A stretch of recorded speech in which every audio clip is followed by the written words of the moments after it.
How to tap into the power of your emotions.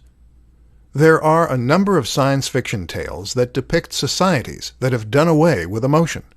These people have learned to completely eradicate their basal instincts and become creatures of pure logic. The idea? That doing away with emotion would make us more reasoned, more practical, and even morally superior. War would end. Suffering would be a thing of the past. All that good stuff. But you know what? Emotion isn't just some biological inconvenience. It is not an accident. Our emotion is there for a reason, and it has a number of critical roles. The key is simply being able to tap into that emotion and being able to choose which mental state we want to be in at any given time. Sure, emotion is a bad thing when it causes us to make silly mistakes, or when it causes us to be too depressed to get out of bed in the morning. But did you know that emotions can also give us subtle cues before our logical brain has a chance to react? For example, if you play the game higher or lower, purely following your emotion and instinct, then you will perform better and faster than if you try to calculate the odds, or if you just play it by random. And when you are angry or scared, did you know that you actually become stronger and faster?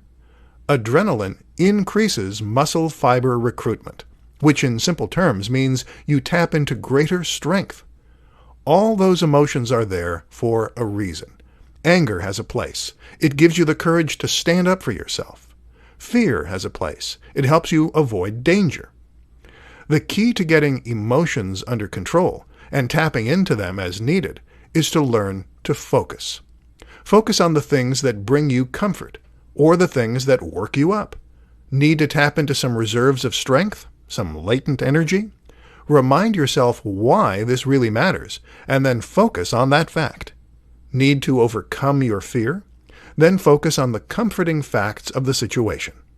Maybe the worst-case scenario isn't so bad. Events do not determine how we feel. Our reaction to events do that.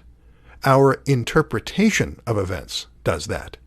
Your job is to choose what you want to react to and how you want to react to it. How to tap into the mindset of the most successful business leaders. How do you become a highly successful business leader? You might think it's impossible, but if you run through your list of objections, then I bet that few of them hold water. You don't have the money? Weren't born with a silver spoon in your mouth? Well, guess what? Neither were half of the biggest CEOs in Silicon Valley. Next. What about technical expertise? Maybe you think you need to know how to program, or you need to know how to build computers. Actually, that can all be outsourced. Even Steve Jobs used Steve Wozniak to handle the tech side of things. No, the only thing missing is their mindset. And if you're making excuses, then that's the first sign that you aren't in the right frame of mind. So what can you do about it? The first thing I want you to do is to take responsibility and to decide what you want. Where do you want to be? What do you want to accomplish? What are you passionate about? It is now down to you to accomplish that and make it happen. No one is going to hand it to you on a plate. Something that Tim Ferriss says is that you should look at the two worst outcomes. What's the worst outcome of going after your dream job, and what's the worst outcome of not? The worst-case scenario, if you set up your passionate business, is that it goes wrong. It crashes and burns, and you lose money and perhaps a little bit of face. But if you don't go after it, the worst-case scenario is that you stay stuck in the same job forever. You never challenge yourself, never stretch yourself, and never find out what you could have done with your life. At 60, you look back on your life, and you feel regret, although it is never too late to start. So find your passion, and go after that. And no, I'm not talking about a compromise. You want to be the next Bill Gates or the next David Beckham? Then do that. Don't work in a tech firm, and don't become a soccer coach. Go for the gold, because it's only when you are working toward your passion and your true goal that your body, mind, and will be in alignment.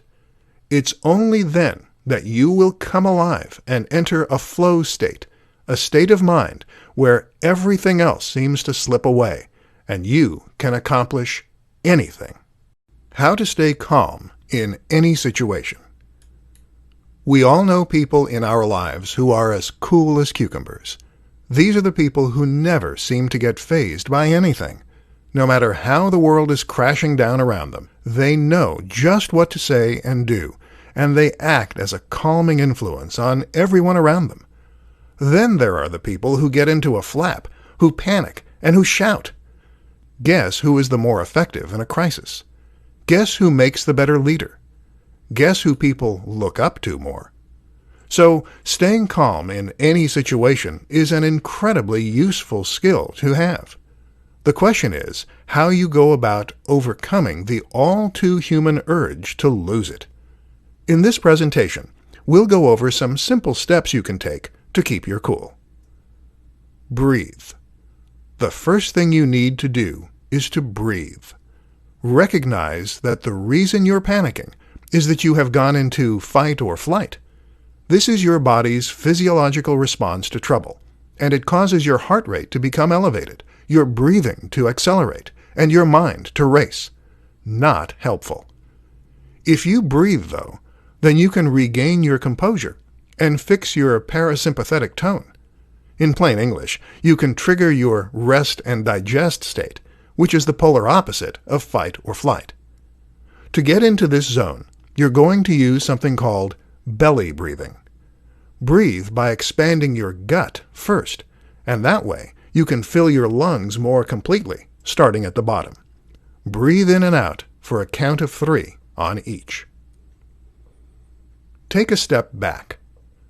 The next step is to try and get your head in the game by removing your emotional response. You might be scared, worried for a friend, or upset. None of these things will help. So instead, take a step back and try to imagine what someone who wasn't you would do in this situation. What would James Bond do? Assess the situation in a more removed manner, and you'll come up with a better solution. Assess what needs to be done. One of the reasons that many of us become frozen with fear is that we don't want to take responsibility and make matters worse rather than better. To avoid this, quickly identify the worst-case scenario and the best-case scenario. Accept the possibility of the worst-case scenario, but take the steps you need to take to work toward the latter. How to project the impression you want to give. Have you ever heard someone describe you and felt that they've got you all wrong? Have you ever described yourself as always relaxed, only for your friend to protest, "No, you are not"? We all have an idea of who we are, and we all have an idea of how others see us. But very often, that impression is not accurate. We are simply too close to the situation. And very often, trying to craft ourselves an image actually blows up in our faces. This presentation will help you to start projecting the image that you really want to have. Show, don't tell. The first absolutely critical thing to learn is that you must show and not tell. That means that you can't tell people who you are. And in fact, you can't even tell them about all the cool things you've done, hoping that they'll see you in a certain way. All this does is to make you look desperate to please and impress. And desperate probably isn't the impression you're going for. Am I right? The key is to be an interesting, complex, and multifaceted person, and then to simply let others discover that for themselves. The devil is in the details. The other crucial tip is not to try and fake it. We've all been there. We've all tried to project an impression of ourselves as being more aloof, or cooler, or more athletic, or more stylish. Maybe you've changed your whole wardrobe, or tried talking in a different voice, but people will be able to tell. Why? Because you'll miss the small details, the tiny factors that people will only pick up on unconsciously, but that will present an incomplete picture. And this brings us on to the last and most important point. Be genuine. The reality is that you will only ever impress others by being yourself. Now, if you're worried that you aren't a very impressive person, if you'd like to be more knowledgeable or more stylish, then the key is not to fake it, but to become it. If you are truly passionate about that change, then invest the time and effort and actually make it a part of who you are. But don't force things that don't come naturally to you. You don't have to be a certain way to impress others. You just have to be good at what you do. You just have to be the best version of you. Focus on that. Develop yourself, and others will start to notice. How to conquer your fears and face any challenge. Fear is one of the most terrible things, and there is a simple reason for that. That is because your fears limit what you feel you can accomplish. Your fears prevent you from doing the things you want to do. They make you second-guess yourself, and they prevent you from taking chances. That, in turn, means that fears put restrictions on you, and they go as far as to limit your freedom. So the question is, how can you destroy fear and face whatever challenge you choose? This presentation will attempt to provide you with some answers. Be willing to fail. It is not a brave man or woman who believes they cannot fail. That is a foolish one. Rather, it is a brave person who knows they can fail, but is willing to live with that possibility. This is the central philosophy of Stoicism in a nutshell. The notion that you might fail, but that is okay. Once you accept this possibility and realize that you can and will survive, it liberates you to try new things and to deal with the consequences when they come. Love the challenge. Similarly, it also pays to revel in the challenge. You don't fail until you stop trying. In the meantime, everything else is just another challenge, another obstacle. Think how dull life would be if everything were easy. The reality is that our brains and our bodies are designed to grow. They love challenge because this stimulates that growth and gives us a chance to better ourselves. So when your boss is giving you a hard time, consider it a test of your resolve. When you are struggling with debt, think of it as a challenge to earn the money you need fast. Face your fears. Tim Ferriss describes a process that allows a person to come to terms with their fears and to face them.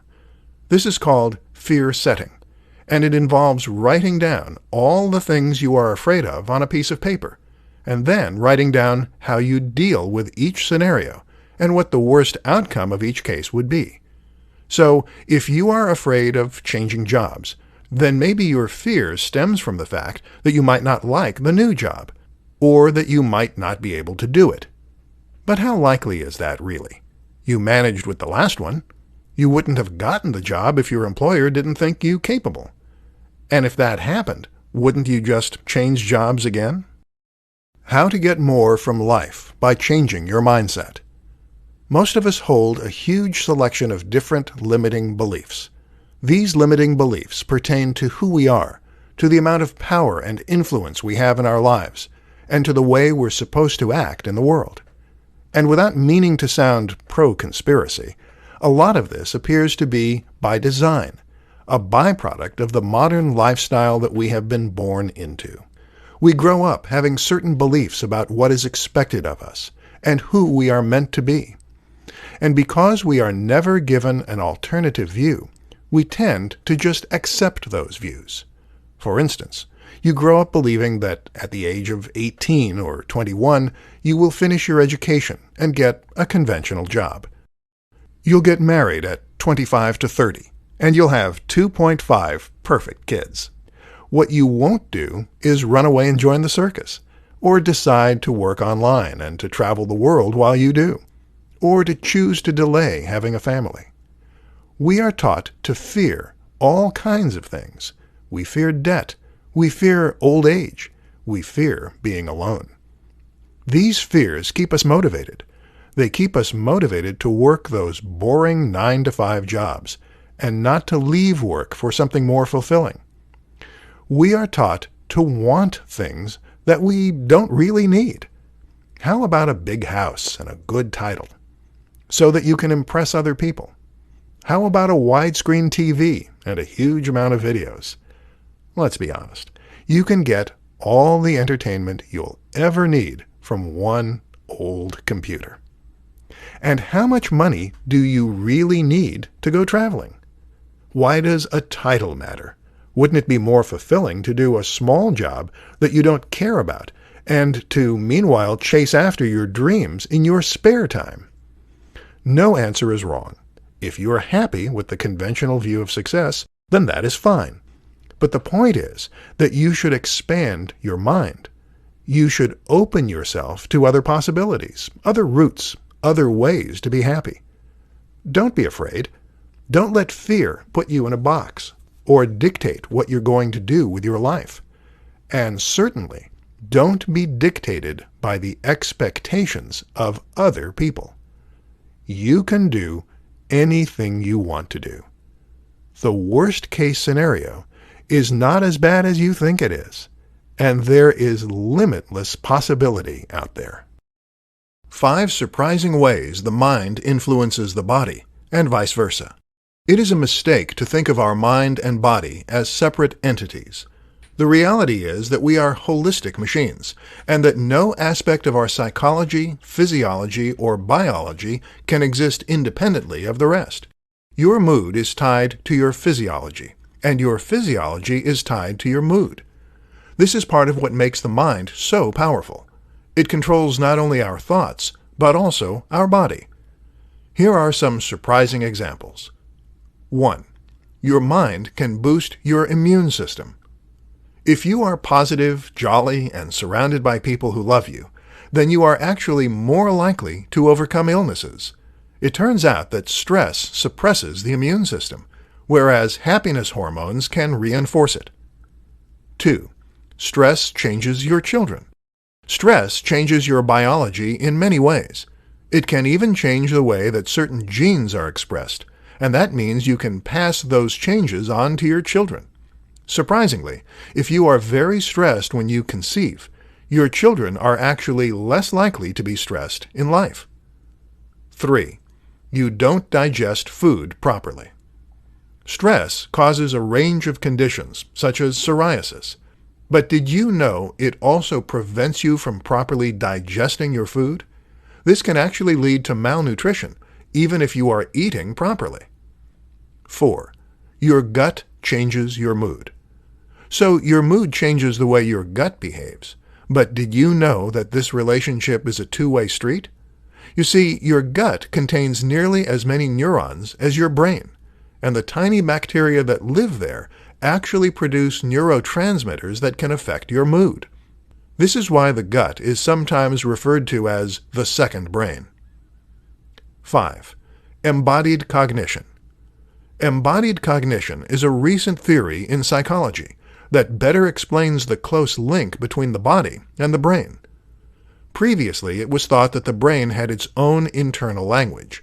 This was sometimes referred to as mentalese.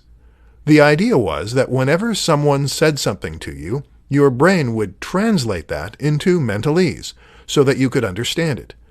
But now it is thought that the way the brain understands things is by visualizing those things, and that happens by lighting up areas in the brain as though you were doing those things.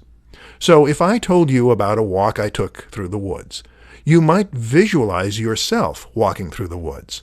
Perhaps feel the wind on your neck and the leaves crunching underfoot. The brain doesn't work without the body, and vice versa. 3 ways to get your emotions under control. Do you rule your emotions, or do your emotions rule you? Many of us feel instinctively that our emotions come from the way we feel. You've had a hard day, and so now you are thinking bad thoughts. Those bad thoughts are then making you feel unhappy. But have you ever thought that the opposite might be true? That you might be having bad thoughts because you are in a bad mood? That maybe this is what made your day bad. Either way, being able to control your emotions is crucial if you want to be as effective as you can be. maintain the respect of others, and generally perform your very best. In this presentation, we'll look at 3 ways you can get your emotions under your control. 1. Consider your physiology. Many of us think that emotions come from our psychology. Very often, though, they can also come from our physiology. That is to say that our emotions are dictated by the things that are going on in our bodies. For instance, if you are in a bad mood, then it could be because you're low on blood sugar. Our bodies use high blood sugar as a signal to create feel-good hormones. When it drops, we produce cortisol, which makes us anxious and hangry. You might be tired, too, or perhaps your emotions could be getting in the way.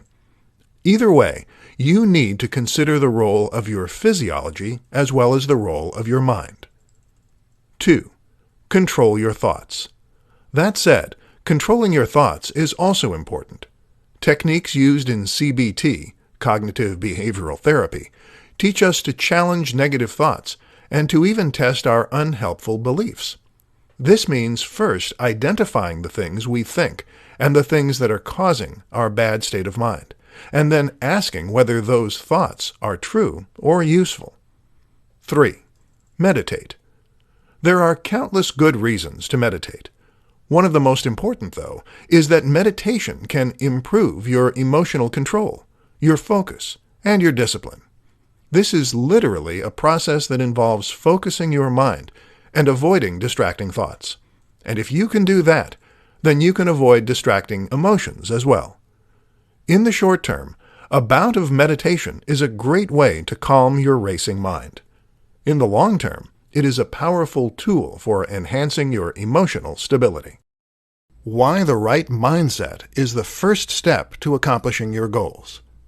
No matter what it is that you want to accomplish, the first thing you need to do is to adopt the right mindset. Everything that you are, everything you do, and all the world around you begins in your mind. If you change the way your mind works, then this will have a ripple effect in every facet of your life. When it comes to accomplishing your goals, the most important thing is that you have passion, dedication, drive, motivation, determination, vision. In fact, accomplishing goals is not hard. All you need to do is to identify what it is you want, come up with a strategy to get there, and then work tirelessly and unceasingly until you start to see the results you want. No, it really is that easy. Problem is, a lot of people get confused along the way. And it starts right at the beginning, with having the wrong goal. You see, all too many people will set out with a goal that they think they need to accomplish. They'll work to become the person their mom wanted them to be, or that society thinks they should be. They'll choose the goal they think is easy enough to accomplish, and realistic enough. Or they'll not be sure what they want at all. And when you do that, you will lose the ability to really go after what you want. This is the one factor that is critical in every single person who has ever been a huge success. They love what they do. They are passionate about it. They work on it in their spare time because it is what wakes them up in the morning, what drives them through the day. Do you think Einstein would have had as many breakthroughs as he did if physics was just his 9 to 5 and he hated it? Do you think that Elon Musk would be as successful as he is today if he had just worked for FedEx? If you want to become the best version of you, then you need to go after the thing that makes you truly come alive. And that in itself goes against a lot of what we're trained to believe. It takes a huge cognitive shift. But if you're going to accomplish everything you want to, then you need to change your mindset. 5 tricks to eliminate procrastination and maintain focus. Getting what you want out of life often comes down to something very simple: sustained effort. Will Smith says that what sets him apart from the competition is his willingness to stay on the treadmill until he collapses. He will go the extra mile. You hear similar stories in every other industry, and among every other highly successful and driven individual. You want to win. You need to put in the work. And that means you can't be getting distracted. So in this presentation, let's explore 5 quick tricks you can use to procrastinate less. 1. Do the fun task first. Many of us think the first task of the day should be the biggest and the hardest. With that out of the way, we can then focus on other matters. Except that is then a barrier that will put you off starting at all. It's better to get a quick win under your belt to put yourself in the right state of mind. And that means starting with something easy. 2. Leave work incomplete. This might go against every natural inclination, but before you lock up the office tonight, start some work and leave it incomplete. Why? Because the human brain hates a lack of closure. This makes it much easier to pick up and go first thing tomorrow. 3. Visualize why. It's easy to find the things we need to do boring and uninspiring. Why? Because we only want the prize at the end. We don't want to do the work in between. The key is to tap into the enthusiasm you have for the destination and to use that to motivate you on your journey. Picture why you are doing this. Feel it emotionally, and then you will be driven. 4. Rest. If you want to be as effective as possible during working hours, you need to rest during your time off. Sustained attention requires a lot of energy, and that runs out after a while. Give yourself some time to recoup and to do the things you want to do. 5. Music on repeat. Listen to the same musical tracks on repeat on headphones. Eventually, the brain becomes desensitized to hearing the same track play over and over, and thus tunes out. This makes it effectively like more entertaining white noise. It's like sensory deprivation, meaning you have an entire sense less to distract you.